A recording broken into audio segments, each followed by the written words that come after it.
Hello, Facebook and social media world. Yes, I'm here once again, and today is Thursday, the 25th of March in the year 2021, and it is a beautifully drizzle-laden spring morning here in sunny Old Stroud. Obviously not very sunny Old Stroud today, but you get the drift.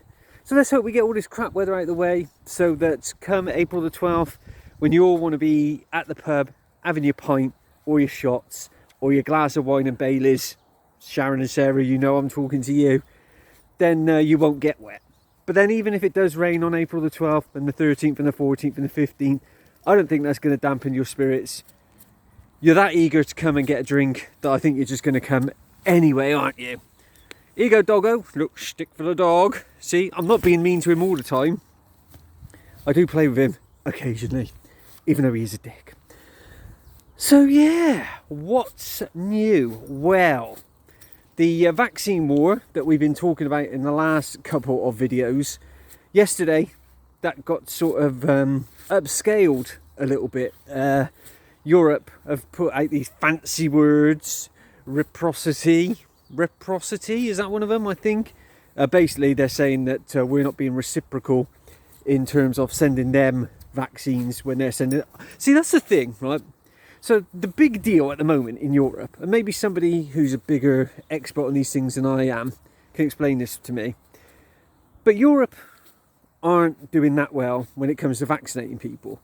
So they're struggling. Only like 10% of the entire European population have had any sort of dose at all whatsoever. Whereas obviously here in the UK, almost 30 million people now have had one dose and over 2 million have had both. But what I don't understand is, so Europe have been sending vaccines to us. So they've sent us 10 million doses of the AstraZeneca vaccine, which means without them sending it to us, our vaccine programme would look just as shit as theirs, right? And their complaint is that we are not sending any vaccines back. But what I don't get is, if they've got all these vaccines and they're not vaccinating their own people, rather they're sending them to us, why wouldn't they just keep them and vaccinate their own people and then leave it up to us to, you know, sort ourselves out? Because that would seem to make the most sense to me. No idea what the dog's doing. He's found something, he's ripping it up. Zero assist, mate. Different stick. There you go. So yeah, they're moaning that we're not sending any to them, but they're sending plenty to us. I mean, it's good that they're sending them to us, because otherwise we would be screwed. But yeah, it doesn't really make much sense to me. And if it's the Oxford AstraZeneca, Oxford being, you know, a city in England, why are we not making more of our own? Why are we relying so heavily on imports from India and Belgium and all the rest of it? It doesn't seem to make a whole lot of sense to me. But then what do I know? I'm not a pharmacist or an epidemiologist or any of that other ologist nonsense, am I? No, I'm just a simple plain old boy stood here walking around a field with the dog I don't like, talking to you guys. So yeah, they were saying that because we're not being reciprocal, they're going to start putting up blockades. And Boris was like, you can't do that. Don't do that, because you don't want to start a vaccine war, because it'll end badly for everybody. Which he has a point. So they're trying to come up with some sort of deal now where everyone will be happy and it'll be jobs are good. Not really sure what that deal is going to be, but it's going to be interesting times when it comes to vaccines. Speaking of vaccines, what Boris also said yesterday was he envisaged that pub landlords would promote their own views on vaccine passports, and it would be up to the individual whether they wanted people in their pubs or not. How in the hell is that going to work? Because, you know, some publicans are going to be very socially conscious, and they're going to, you know, they may be old themselves, they don't want to risk catching it, so they'll be like, yeah, you're not coming in unless you've got a vaccine passport. Other pubs who, you know, may not have the same concerns, may think that the whole thing's being blown over a little bit, they may not want vaccine passports. So then everyone who doesn't have a vaccine passport, good, bad and ugly, is just going to flock to the pubs that aren't insisting on vaccine passports. And then those pubs are going to be full and rammed with people they don't necessarily want. So yeah, I think it's one of those sneaky little things they do where they're trying to sort of like just put it out there a little bit and say, it's up to you.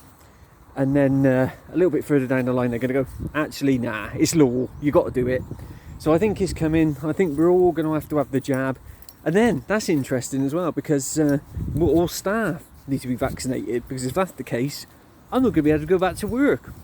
Because obviously in April, doesn't matter because everyone's going to be sat outside. But come May, when everyone's inside, if staff have to be vaccinated, I'm in that group that's having to miss out because we got shortfalls. So I'm not going to be vaccinated, which means I'm going to have to stay at home more and more and more. I worked out yesterday, the total number of days is like 200. Today is like day 226, I think. It's 32 weeks out of the last 52 that I have been at home because of coronavirus and being furloughed. Isn't that amazing? What else is going on? Well, we had more trouble in Bristol. There was more kill the bill people. See, the thing is, kill the bill is double entendre, sort of double open-ended, isn't it? Because you could have, it's killing the bill, you know, the police bill that you don't like, but it's also, you know, people say that the police are the old bill, so some people are there going, kill the old bill, because they're a bunch of twats. So yeah, we have more trouble in Bristol, and you're just promoting the bill for everyone that wants it, which, as I said before, makes you a bunch of counterproductive fucking clowns. Other than that, today in Parliament, the Coronavirus Act gets voted. It has to be voted on every 6 months because people want to make sure that the government aren't just pushing through laws willy-nilly. So this next 6 months is up, so they want to vote it in again, which will take it through to October. And people like Mark Harper, who's the Conservative MP for the Forest of Dean, are going, why do you need it till October? You said all the restrictions are going to be gone by June. Mark, you're an absolute dick, so why don't you just shut your face? Other than that, not really much going on. It's going to be interesting to see what happens with the vaccine wars, and I'll let you know if and when I ever get offered my vaccine. So until next time, make sure you are reaching out and talking to people just as I am to you. Mental health awareness. Hashtag don't be a dick. Hashtag stop being assholes. Hashtag nobody likes a whiny bitch. Hashtag bridge wankers have rights too. And of course, hashtag support your local businesses.